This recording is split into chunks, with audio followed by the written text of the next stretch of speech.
बिस्मिल्लाहिर्रहमानिर्रहीम, अस्सलाम वालेकुम। ये जी कल की जो बड़ी खबर थी वो ये थी कि नैब ने रेफरेंस फाइल कर दिया सीओ साहब के खिलाफ। इसको न्यूज़ चैनल्स के ऊपर कवर भी किया गया, लेकिन हमें ज़्यादा डिटेल्स नहीं पता चली थी। आज समा टीवी जो पाकिस्तान का एक बड़ा न्यूज़ चैनल है, उन्होंने कुछ घंटे पहले एक खबर ब्रेक की है। उन्होंने डिटेल्स बताई हैं उस रेफरेंस के बारे में और उन्होंने दावा किया है कि जी उनके पास रेफरेंस की कॉपी है और उसमें उन्होंने क्या डिटेल्स बताई हैं वो आज की वीडियो में हम देखेंगे। रेफरेंस में कहा गया है कि जी नैब जो है वो इनके खिलाफ एविडेंस इकट्ठा कर रहा था साल से और नैब रावलपिंडी ब्रांच ने रेफरेंस फाइल किया है अकाउंटेबिलिटी कोर्ट लाहौर के और रेफरेंस की कॉपी समा टीवी के पास है और इसमें पता चलता है कि कितना ज़्यादा पैसा जो है वो इन्वेस्टर से जमा किया गया है। और रेफरेंस के अंदर बताया गया है कि जी सीओ साहब की कंपनीज ने जो है इन्वेस्टर्स को 16 अरब रुपए का जो नैब कहती है कि फ्रॉड किया। और NAB as per the information received from security and exchange commission B4U global और SRG वर्ल्ड जो है वो रजिस्टर्ड ही नहीं थे सिक्योरिटी एंड एक्सचेंज कमीशन से और none of the companies are licensed by the state bank of Pakistan. तो NAB कह रहा है कि इनकी जितनी भी कंपनीज थी वो इन्वेस्टर से पैसे नहीं रिसीव कर सकती थी। इन्होंने वेब पोर्टल्स बनाए जिसमें B4Uglobal.com SRGworld.com था और इन्वेस्टर्स को ल्योर किया जनरल पब्लिक को कि वो इसमें इन्वेस्ट करें इनके बिजनेसेस में। और इन्होंने अवाम से सही बात नहीं की, यानी फॉल्स पोर्ट्रे किया कि इनके जो बिजनेसेस हैं वो जनरेटिंग प्रॉफिट्स कर रहे हैं और इनको प्रॉमिस किया 7 to 20 मंथली रिटर्न, यानी आपको महीने का इतना ज्यादा जो प्रॉफिट का वादा किया जाता था।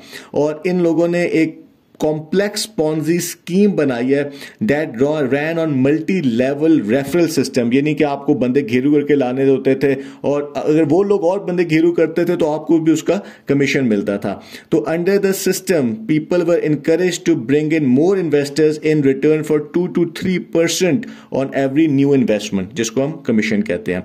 और सबसे जो इसमें अहम बात इसमें बताई गई है इस न्यूज में वो ये है कि 56 बैंक अकाउंट्स जो कि बनाए गए, जिसमें सीओ साहब के अकाउंट्स भी थे और कुछ इनके कंपनीज के अकाउंट्स थे, उसके अंदर the investigation shows that 16 billion were collected through Ponzi scheme.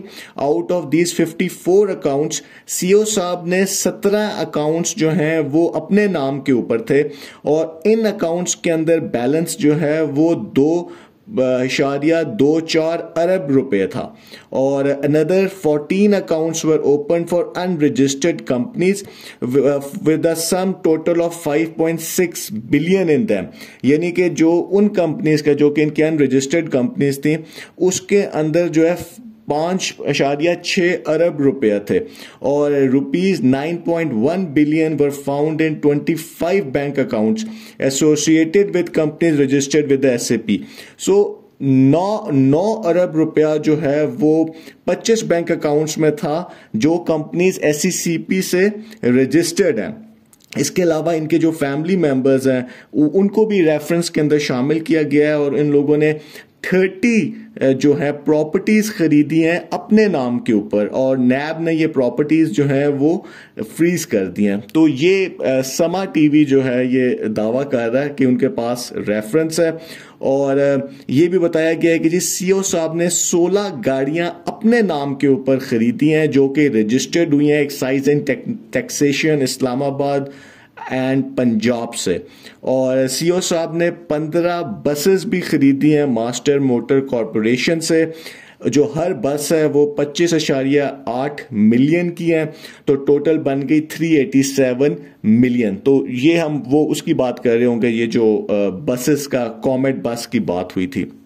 तो records obtained from tax authorities revealed that several shell companies were incurring losses। तो जो टैक्स में बताया गया तो वो ये था कि जो कंपनीज थी वो लॉस शो कर रही थी। तो इसमें भी बताया गया है कि जी इनके जो फैमिली मेंबर्स हैं वो भी रेफरेंस में शामिल हैं और वो भी इनके ओहदे थे इन कंपनीज के अंदर। तो तो इस टाइम के ऊपर जो ब्रेकिंग न्यूज़ समा टीवी बता रहा है वो ये है कि जी उन्होंने रेफरेंस देख लिया और रेफरेंस फाइल हो गया और जो उसकी डिटेल्स हैं उसमें जो बैंक अकाउंट्स के अंदर पैसे हैं वो काफ़ी ज़्यादा है। तो इसके ऊपर हम बाद में भी बात करेंगे। बहुत बहुत शुक्रिया।